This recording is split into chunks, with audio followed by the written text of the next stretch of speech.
سلسلہ فیضان دلائل الخیرات شریف سے برکتیں حاصل کر رہے ہیں۔ حدیث پاک کے الفاظ یہ ہیں، تم میں سے کوئی شخص ایماندار نہیں ہوگا جب تک میں اسے والد، اولاد اور تمام لوگوں سے زیادہ محبوب نہ ہو جاؤں۔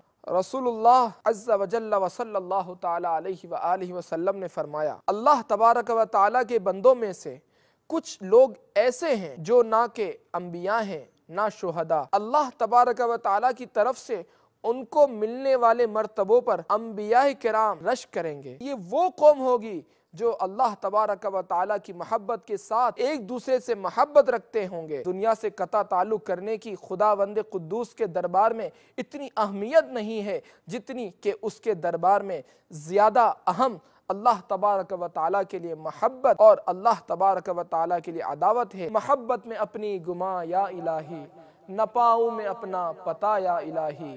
دیکھیے سلسلہ فیضان دلائل الخیرات بروز جمعہ مدینہ منورہ میں دوپہر 1 بجے اور پاکستان میں دوپہر 3 بجے مدنی چینل پر۔ صلو علی الحبیب صلی اللہ تعالی علی محمد۔ مجھے اپنی اور ساری دنیا کے لوگوں کی اصلاح کی کوشش کرنی ہے انشاءاللہ عز و جل۔